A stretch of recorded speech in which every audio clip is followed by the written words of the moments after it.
again, we're just putting our head down, super focused. We don't do too many things. I mean, we have quite a few bikes coming out now, but that's as a result of work we've done 4 5 years ago, right? And this is the outcome which is coming. But Hi guys, you find me sitting at the departure lounge of Pune Airport, but this is not about Pune. I was recently in Chennai to meet Siddhartha Lal, the managing director of Eicher Motors, at the launch of the new Bullet 350. And Siddharth spent a lot of time with media person explaining his thought processes and that of Royal Enfield. Siddharth lives in the UK right now, so this is a rare opportunity for the media to meet him. Please hear his unfiltered thoughts before the media started questions. I think after we, were out of the immediate troubles of, staying alive and all of that, then it became about what is Royal Enfield going to do? Where are we? What's our place in life? What's our place in society? Um, what's our what's our position? And how do we differentiate ourselves from everybody else? Because you know, as all of you know, all businesses, it's not that anyone has a clean run of anything, right? There's hundreds of other businesses wanting to get in, and especially if you're doing well, which we weren't at that time. I'm saying especially if you're doing well, there's hundreds of other businesses that want a piece of the action, right? And especially when you're smaller, how do you differentiate yourselves from chaps who are 10x in those cases, even 100x our size or whatever it was, right? And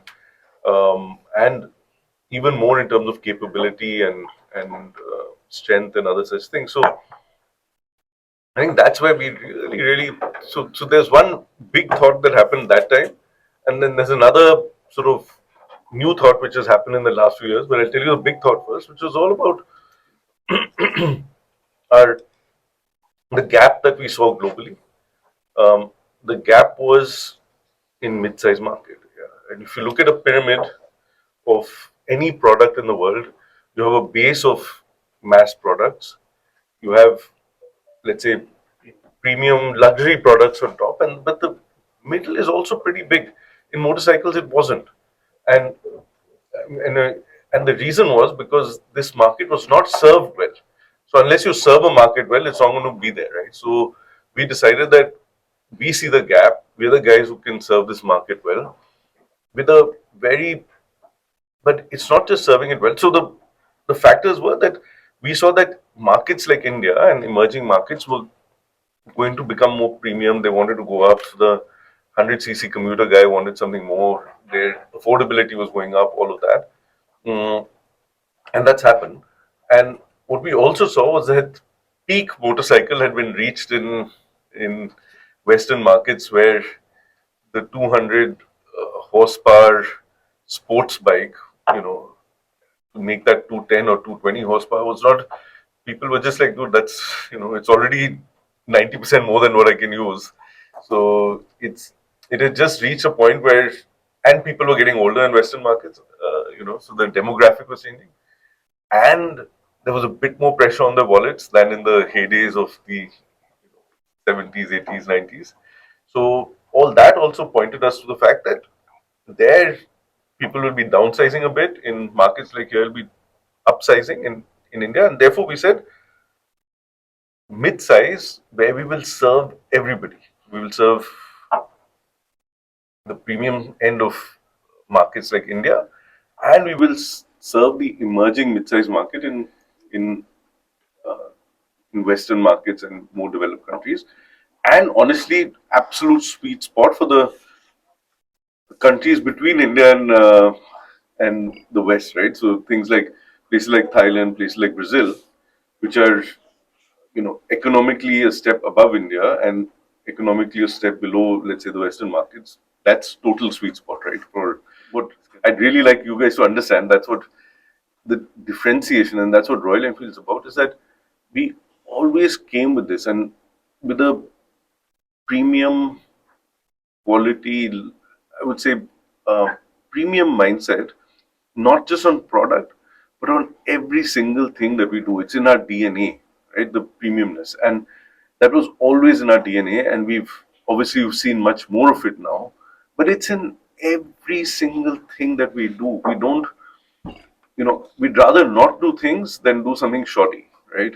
Whether it's on product, whether it's on event, whether it's on our building, whether it's on our communication, nothing tacky. Well, we try not to, at least. I hope nothing tacky, nothing. What I'm saying is that this is a DNA that we built over 15 years. Every aspect of our business, the product, the detailing, the brand, the aesthetic, the communication that we do, I believe, and how we talk to our customers, the way we organize stuff, we have events and other such things. Our distribution, which is the only wide premium distribution network in India, without any shadow of doubt. There's nothing else even close in terms of premium distribution. But what I'm saying is, it's not easy to just you know pop up and say, okay, I've got a nice bike now, and but you don't have that whole wide thought and ecosystem and capability. It's all capability. There are teams have that in their DNA and everything. So it's the whole premiumization, it's the whole differentiation. Again, I think Royal Enfield sits totally different from all other brands in the market, and that's by design, right? We're not really compared to other motorcycles, whereas a lot of other brands could, and maybe I'm being a bit harsh on them, but could be slightly interchangeable, especially when you go down into a commuter brand.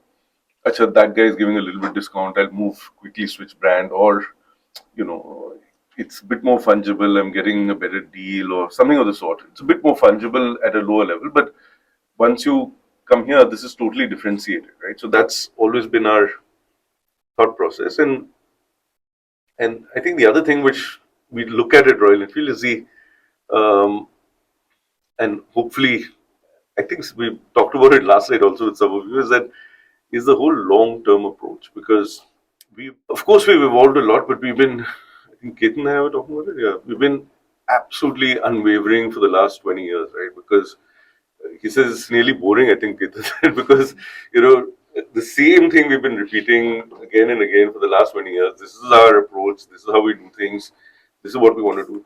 What we change is, uh, you know, the next level of stuff, right? We always evolving, changing, if based on consumer, based on market, based on other things. But our core objective of what we're trying to do, where we're trying to go, how we're trying to do it, none of that has wavered. And what that's given us is that ability to be able to plan for very long term, and it's panning out. Our, for example, our international approach. Like I said, it's not the glitziest. We don't go in. But for us, that's not long term, right? That's what we're doing is investing in new markets, investing in consumers, investing in understanding. And understanding is what is the bottom line of Royal Enfield, right? It's all about understanding and then putting that out in a way that consumers say, aha, that really makes sense to me. So when we go into market, we go in more to understand, we go in to see how people would react to what we're offering. Firstly, we understand what they want, then we put something out, then we see what they react. So it's a slow process, but I don't think we've had one product or one market where we've not actually succeeded. That's the because we don't just go out there. So why I'm saying all this is because we're going to get to EV. I'm sure you have some questions on that. But again, we're not just quickly cobbling something together and saying, bloody hell, everyone's in the market, we must be in the market. Everyone's in the market, EV motorcycles, but no one's selling motorcycles, right? No one's selling an EV motorcycle. So just to come out with a motorcycle is not, that's not our objective. But to come out with something which is really special, which from an understanding approach where we've really understood why EV. I mean, why should anyone buy an EV? There's no reason for a motorcyclist to buy an EV today because, they get such a good product out of a internal combustion engine, right? So that's the why we ask ourselves. And if it's not enough, we're not going to come out with a product, right?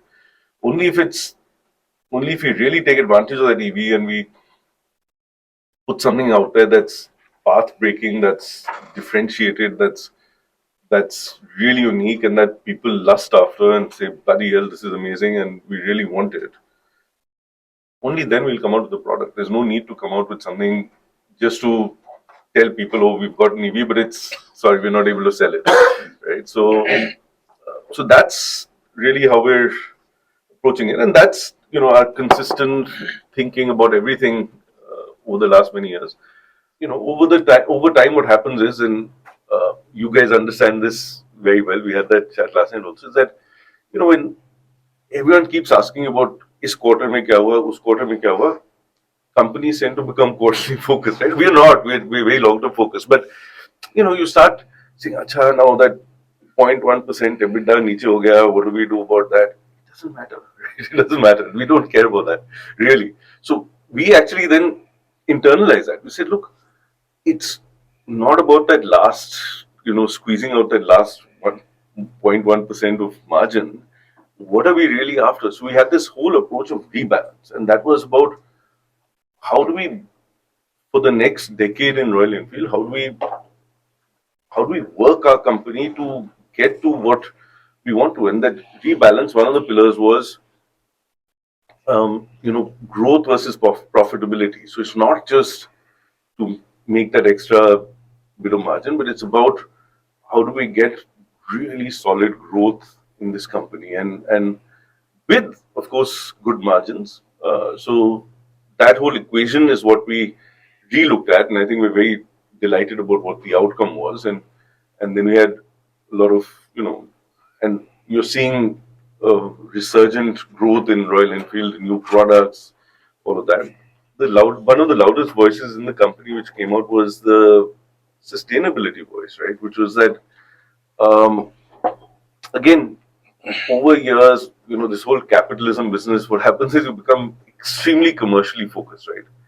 As a company, and that's all. The only thing that drives most companies is just commercial, commercial, commercial. But our team, our extended team, our customers, our everyone was like, dude, there's more to life than just commercial, right? So we really, really thought through that and how to balance our social and commercial objectives, because we the environment we live in, the world we live in, the community we live in, how do we serve that better? How do we serve? How do we become a role model? How do we evolve as a company where, in the face of you know global challenges and climate and all these other things, do we just go on doing what we're doing, or do we reflect and really try and change and be part of the change, right? And all of our team said, guys, you got to move in that direction. And so we really focus on our entire sustainability thinking as well, from deep within, not just as what to write in an ESG report type of thing, but it's from really, really deep within. Then internal combustion engine and EV. So this is a third pillar of the whole rebalance.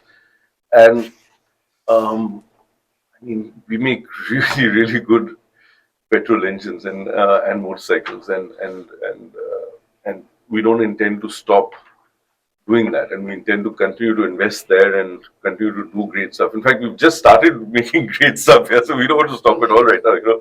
So it has to be thought ground up from where the advantage points of EV are, where the disadvantage points of EV are, which are quite a few as well in terms of its range, in terms of weight, if you want long range, all of that. So these are all the things, and but we're totally on that EV track as well, and we've got based on this rebalance thinking, we've really invested in teams, we've really invested in, and as we do in Royal Enfield, of course, you'll see we have a very, very strong technical team, but equally we have an amazingly strong business and commercial team for EV, right? Because it's not just about making a shiny new product, but it's about how that fits into people's lives, um, and how people will use it and all of that. So that's the third pillar. And the last on the rebalance approach, which Govind led thinking, and in terms of his approach also in RE as CEO, was the um, customer experience part, right? So while we still believe we're super premium, we've got amazing customer experience, we also did a lot of research and found that it's still a little bit fragmented, right? When customer experiences are apparel versus our bike versus our service, these are different voices, slightly different tonalities, slightly different, friction levels in all these things. So how do we make the entire consumer experience absolutely seamless while continuing to make our transactions really sharp as well, right? So it's that balance of consumer experience and frictionless transactions which we're really pushing after, and that's, so just wanted to set that backdrop of what we've been up to in the last few years, how we think, really. I think this is more about how we think. And again, we're just putting our head down, super, super focused. We don't do too many things. I mean, we have quite a few bikes coming out now, but that's as a result of work we've done 4 5 years ago, right? And this is the outcome which is coming. But we continue to have fun, enjoy, make sure that our customers have fun, because in the end, while it's a travel product, it's an enjoyment product as well, right? It's in the end, it's about having fun on your motorcycle and enjoying the experience. So if we don't have fun, they're not going to have fun. So we thought we should also have fun while doing it, and that's what we do. So